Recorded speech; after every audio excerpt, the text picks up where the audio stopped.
어렵게 하지 말고. 이거 참 어렵더라고. 그거 갑자기 이렇게 어려운 제가 삼행시 뭐 이런 거 하면은 제가 참 자신 없는 건데.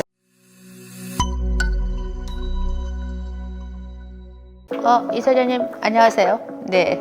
오늘 이사장님을 만나러 울산에 오면서 대한민국의 교육이 좀 더 발전하지 않을까 그런 기대로 왔습니다. 맞습니까? 예, 먼 길을 오시느라고 수고 많으셨습니다. 못하는 사람인데 와 이사장님 전 취임사에서 마정방종 야 진짜 대단한 각오로 일하시는 분이다. 너무 힘들지 않을까 또 힘든 행보가 되지 않을까 이런 생각을 했었거든요. 사실은 우리가 작년에 좀 어려운 일이 좀 있었어요. 예, 국가기술 자격 시험에서 이제 약간 우리한테는 큰 뼈아픈 이제 일이었고요. 그래서 우리 조직을 빨리 추스리고 우리 조직 구성원들의 이 자부심을 회복해 줘야 되고요. 사랑을 받고 신뢰를 원래대로 다시 또 돌려받아야 되는데 뼈를 깎는 노력을 하지 않으면 다시 일어날 수 없다. 특별한 각오를 해야 되겠다. 그래서 논어에 나오는 말씀이죠. 마정방정.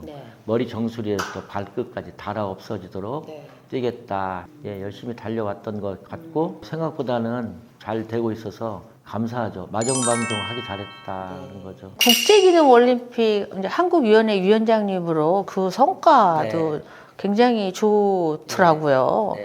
잘한다고 우리가 생각을 하고 있지만 사실 가서 보면 포럼들이 굉장히 많이 열려요. 그래서 그런 것도 가서 제가 직접 보면서 그냥 스킬 영역을 뛰어넘어서 문화와 기술과 예술이 어우러서 종합적으로 가는 대회로 점점 진화해서 발전해 나가고 있거든요. 우리 젊은 청소년들이 기능 경기 대회에 많이 출전하게 유도하고 그걸 통해서 미래 성장 경로의 비전을 제시해주고 또 대한민국의 중고등학교의 교과 과정도 혁신할 수 있는 모티브를 제공할 수도 있고 그걸로 그런 것들을 하나로 패키지로 묶어서 가야 된다. 그런 걸 많이 느끼고 있고 그래서 그런 부분들을 다시 한번 이번 기회에 한번 다시 붐을 일으키자. 그래서 제가 이제 숙련기술의 르네상스 시대를 다시 열겠다라고 마음을 다지고 취임 이후에 사실 공단에도 적지 않은 변화가 있었다라고 저는 알고 있어요. 그래도 좀 자랑 한번 해주시죠. 가장 중요하게 생각한 건 뭐냐면 우리가 서로 신뢰하면서 열심히 그리고 이왕이면 즐겁게 일할 수 있는 조직 문화를 만드는 게 첫 번째예요. 리더가 할 일은 바로 그런 좋은 조직 문화의 환경을 제일 먼저 만들어주면 우리 구성원들은 스스로 자발적으로 일할 수 있는 동기부여가 되는 거고요. 자연스럽게 성과를 낸다고 저는 믿고 있고 내가 먼저 솔선수범해서 보이면서 그런 조직 문화가 정말 잘 정착돼야 하겠다. 그게 첫 번째죠. 공단 혁신 비전으로 일자리 4.0을 꼽으셨습니다. 어떤 의미인지 설명 한번 해주시죠. 일자리 4.0이라는 의미는 이제 그런 거죠. 인적 자원 개발을 통해서 자기의 역량을 가치를 높여감으로써 일자리 4.0을 간다. 일자리 4.0 안에 들어가는 건 뭐냐면 자기 역량을 키워나가는 평생 직업 능력 개발을 꾸준히 끊임없이 해나가는 것. 그게 자기가 일자리를 그때그때마다 나이에 따라서 그때그때 처한 환경에 따라서 찾아갈 수 있도록 능력을 제공해 주는 거. 능력 개발을 서비스를 우리가 해주는 거죠. 그래서 그게 일자리 4.0이라서 거기서 일자리의 개념이 바로 이제 그런 거고요. NCS가 국가 직무 능력 표준의 역할을 발전시키면 어떤 효과를 기대할 수 있을까요?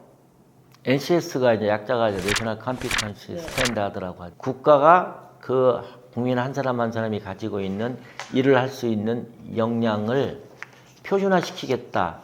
궁극적으로 지향하는 것은 국민들 전체의 역량을 가치를 높여주겠다는 거죠. 이제 직무급 중심의 그 패러다임으로 바뀌어 나갈 때 도대체 시중에서 이렇게 직무 능력 단위를 어떻게 평가하고 어떻게 기준을 잡느냐가 좀 중요한 잣대가 필요하잖아요. 그 잣대로도 활용될 수 있다는 게 이제 국가 직무 능력이죠. 굉장히 오랜 기간 동안 준비를 해왔고 지금 뭐 많은 기업들한테 이제 많이 제공을 해주고 컨설팅 해주고 기업 CEO들에게 당부하고 싶은 말씀을 좀 재밌게 하기 위해서 삼행시로 해보도록 했습니다. 시 Continuous Training, 지속적으로 훈련을 하겠다. 우리 인적자원개발기관인데 이 Evolutionary Training, 훈련 방식의 진화, 에볼루션 그걸 얘기하는 거고. 오 Occupational Happy, 이게 우리가 일하는 공간에서의 직업적인 행복감을 주고, 결국 이걸 다 합친 말은 HRD입니다. Human Resource Development, 인적자원 개발. 네. 대한민국 미래를 위해 청년 기술 인재를 키워야 할 텐데 우리 이사장님한테는 묘책이 있을 것이다. 제일 시급한 게 청년 정책이라고 뭉뚱그려서 얘기하면 안 된다는 거예요. 그냥 쉬었음 44만 명, 쉬었음 77만 명. 이 사람들은 무작정 쉬는 거예요. 일할 의욕이 없어진 거야, 청년이 이미. 그걸 어떻게 하면 북돋워줘서 다시 노동시장으로 들어올 수 있게 하느냐. 그래서 그런 타겟팅에 맞춘 청년 고용훈련 정책을 만들어주는 게 중요하다. 이번 기회에 대통령실 또는 노동부 또는 국회 딱 지정해서 우리 협조 이런 거 좀 도와주십시오 하는 영상을 하나 1분짜리를 찍겠습니다. 우리 그 인력공단 일이 되게 많아요. 하는 일에 비해서 정원을 좀 획기적으로 여기만 좀 더 늘려주시면 품질 높은 대국민 서비스를 할 수 있지 않을까 생각합니다. 온건이 국민의 삶과 가치를 높이기 위해서 배움의 변화를 이끌어 내신다는 각오의 말씀으로 마무리를 하겠습니다. 인력공단은 이제 대한민국을 뛰어넘어서 세계 최고의 글로벌 인적자원 개발 기관으로 가되 초고령 시대를 맞이해서 평생 직업 능력 개발이 상식이 되는 시대를 열어가고 싶다. 그리고 그걸 하기 위해서 혼신의 노력을 다해서 한국산업인력공단 전 임직원 일동은 열심히 노력 봉사하겠습니다. 여러분 어떻게 보셨습니까? 저는 오늘 굉장히 긴 시간 이우영 산업인력공단 이사장님 인터뷰를 했는데요. 대한민국 많이 우울하다고 하잖아요. 우울하지 않을 것 같습니다. 산업인력공단 이사장님이 계셔서 대한민국은 희망이 되지 않을까 하는 마음으로 아주 기쁜 마음으로 마무리를 합니다. 감사합니다. 감사합니다. 네, 수고하셨습니다.